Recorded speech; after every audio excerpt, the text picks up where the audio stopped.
A stranger approached my car at night with a warning. Check the back seat. I like to think that I take my personal safety very seriously. I don't stand too close to the road while waiting for the walk signal. I have my location shared with my sister and mum. I keep my wits about me when I'm out in public, and I try not to dawdle after getting into my car. If I had only been more diligent about that last rule, I might not be in the situation I'm in now. Early this morning, just after midnight, I was sitting in my parked car outside of my favorite grocery store. I was exhausted from picking up a friend's evening shift, and so I stopped to grab dinner on my way home from work. The store is in an isolated part of town, but I had never felt unsafe in the area. Then again, I'd never been so late at night. The second I exited the store with my purchase, the old cashier closed up shop for the night and turned off all the lights in the building. For some reason, I did something I never do. I started eating in my car. As a precaution, I try not to linger in isolated parking lots, especially as a young woman who often has to run errands after dark.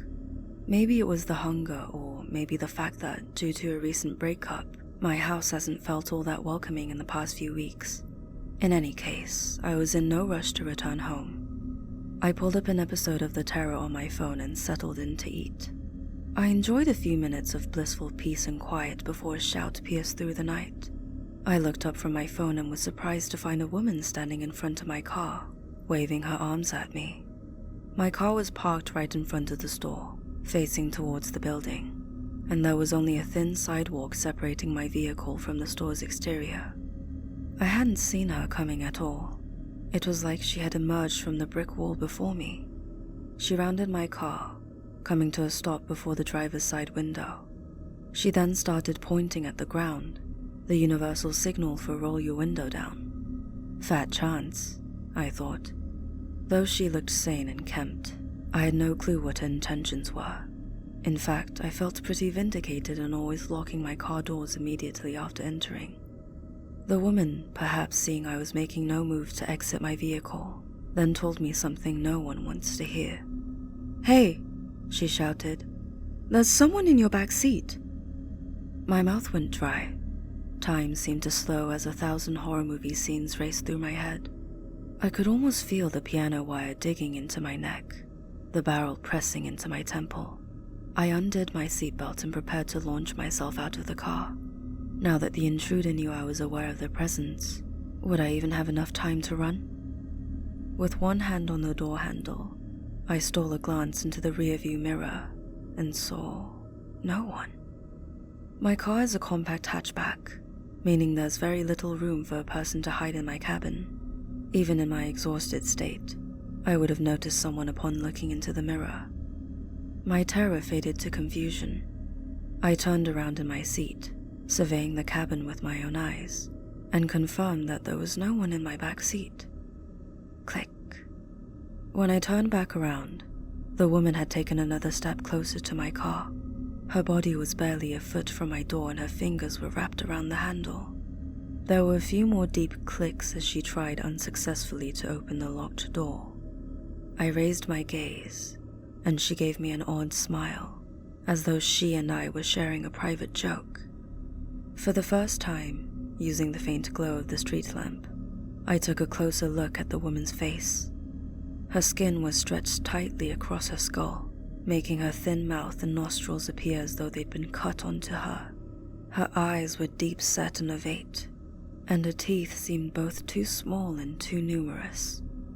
I allowed myself a brief moment to gawk at the face before me, and then I threw my car into reverse and hightailed it out of the lot. For a few disheartening seconds, the woman held onto the door, keeping in step with my vehicle as I backed up. Luckily, she soon let go, and I drove away, my mind racing with the realization that the woman was trying to bait me out of my car. Even more disturbing was the fact that it had almost worked. I wondered if she had others with her that I simply hadn't seen, and what she had wanted from me.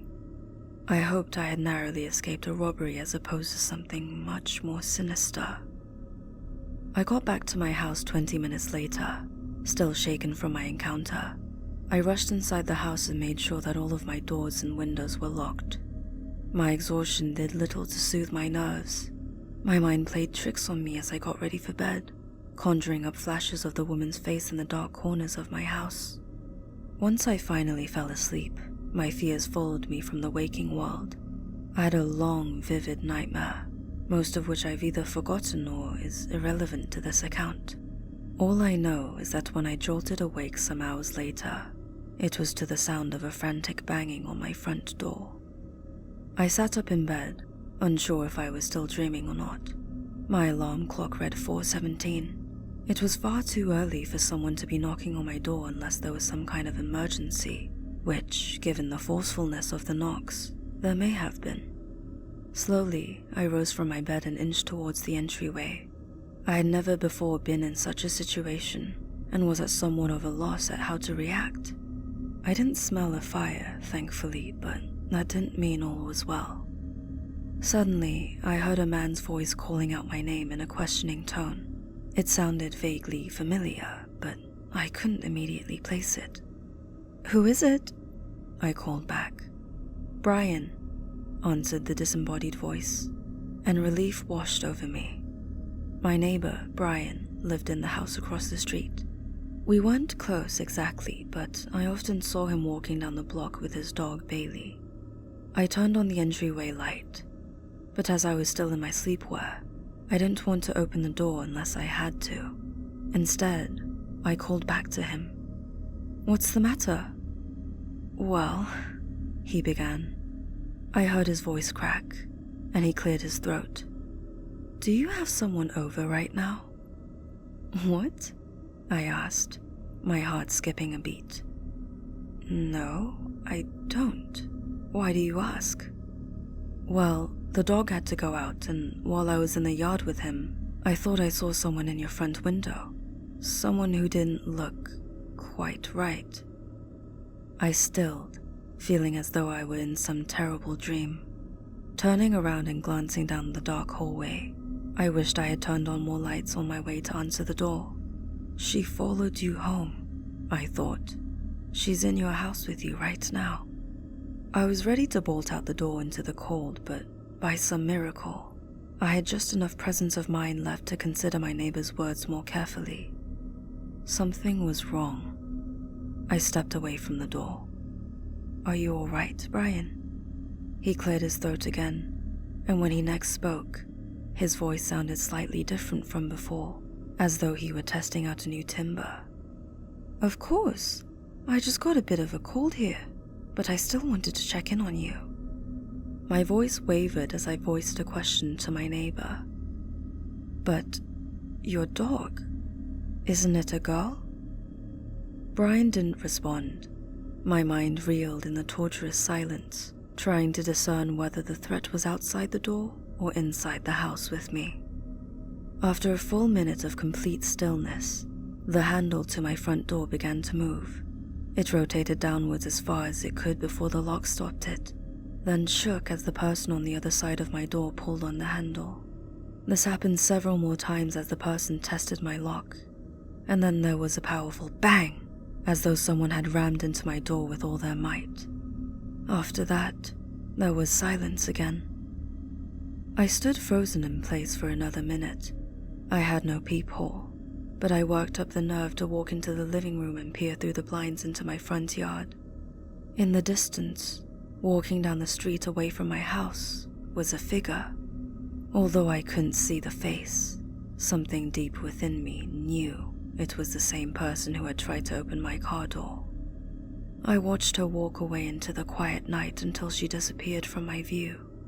Needless to say, I didn't get much sleep for the rest of the night. I split my time between roaming the perimeter of my house looking for anything suspicious, and sitting in my kitchen running the events of the night over in my mind. The most likely explanation was that I'd been dreaming. After all, I'd nearly been baited into opening my car door to a potential criminal just hours before, so it made sense that I'd have a nightmare about a similar situation. Then again, I had never in my entire life had a dream so vivid. Maybe, somehow, the woman really did follow me home. She easily could have stuck a tracker on my car, but how in the world did she know Brian's name? And how had she impersonated him so well? The sun is setting now. I haven't left the house all day.